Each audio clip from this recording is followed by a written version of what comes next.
How's it going, guys? Welcome back to Investing with Zeke. So, yeah, we had Robinhood's earnings. I gotta say, it seems like a great buy so far, and everything I've heard on earnings was great. I mean, beat on everything 37% year over year growth, 25% growth in gold subscriptions, profitable, continuously profitable, I think from here on out, winning it internationally. I mean, people in the UK are already starting to see this product roll out. The way this guy's moving is insane. And what I really like about Vlad, what I really like about him is he can say nothing. Like, he doesn't say anything that's going to hurt the company, and he doesn't really say anything that's going to, completely push the company over the top.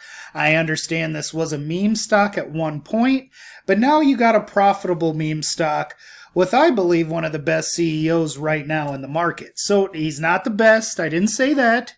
However, I believe he's one of the best young CEOs that we've seen with a company that everybody uses, everybody's heard of.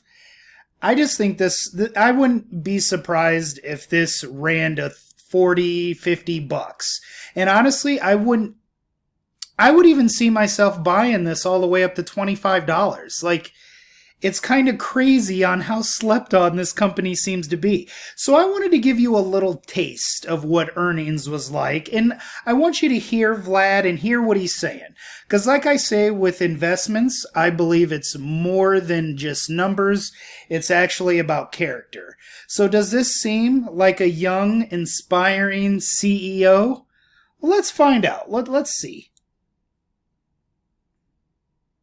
In person. Thanks for having me. I want to start where Brian really kicked off there with net deposits and the sheer amount of money you're seeing flow in from others like Fidelity, which you mentioned by name on the call. Part of this has been some of the promotions and incentives for people to move money. What gives you confidence that people are still going to transfer money to Robinhood after some of those promotions end? Yeah, I mean, it's been a combination of things. I'd say the promotions have been an element of it, and really we're able to offer these promotions because we're a technology company and we've lowered the cost of servicing these customers relative to a traditional brick and mortar institution.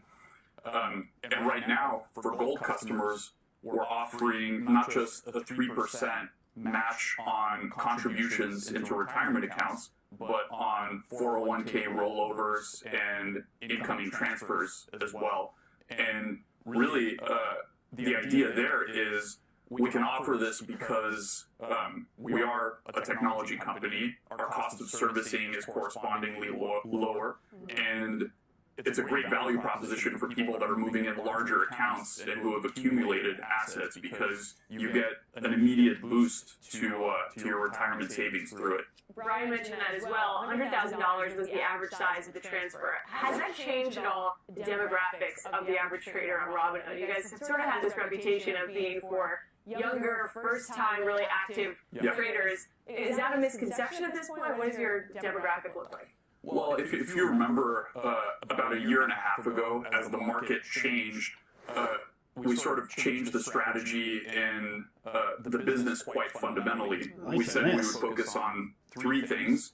One is actually serving active traders rather than simply novice first-time investors.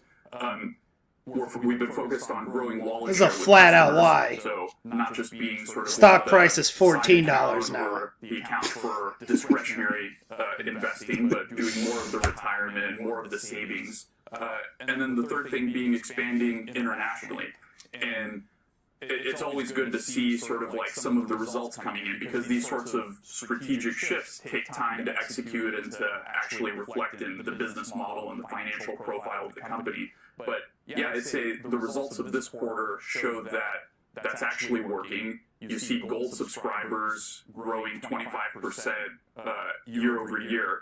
You're seeing continued growth in market share for equities and options, and that's sort of a testament to all the improvements we've made on the active trader side. And then now you're seeing these like strong inflows where you have people putting in, six figures, seven figures plus into Robinhood, which wasn't really a story that people talked about or really associated with Robinhood. But the experience actually is quite good, not just for a small account, but for larger accounts as well. What are they buying? What are you seeing in terms of trading activity on Robinhood? Well, the accounts that are moving in tend to have larger portfolios that they've been holding elsewhere. So you've been seeing those moving in. But yeah, if you look at Q4, you've seen continued strength in equities market share. So equities market share actually went up by 14% year over year. Options market share also went up considerably. And the crypto market share has been quite strong. And we're coming, Schwab and Fidelity. Your trash apps. I should pull up one of their apps, show you how trash it is. So we kind of see I've seen both of them. Market share coming to Robinhood from across the board in all assets that we offer. Stock trades bought for 30 days, and if you're not satisfied Really? with the growth, you get a full refund. Nope. Okay. Well, it appears that's it anyway. So yeah, did you guys so you hear that, right? Like Robinhood's going to take over this. Those two, Fidelity and Schwab, are complete trash apps. Yeah, they have a lot of money. Yes, they're really trusted. But I mean, I think Robinhood can be trusted too. I mean, he hasn't really done anything crazy or suspicious.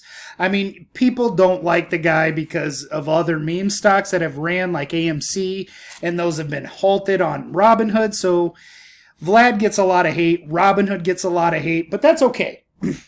You know what? Only with love there's hate, and that's what kind of makes a beast of a stock. I believe Robinhood is going to be a beast of a stock, and I plan on holding this for 3 to 5 years. And honestly, unless of course it runs to like $100 to $200 or something, but really, this is a good buy in my opinion. Anything under 20 is like back up the truck for me. And then if you're talking 25, depending on how their earnings calls continue to go, I am completely happy with my average. I wish I would have been able to buy more, but unfortunately, I'm just stuck with 12K in it unless we go below, 10, $9. We hit that silly range again. I'm definitely buying double of this because I just really trust Vlad, and I really like the app. It is what it is. I buy what I use. So, yep. Anyway, like and subscribe, and I'll catch you on the next one.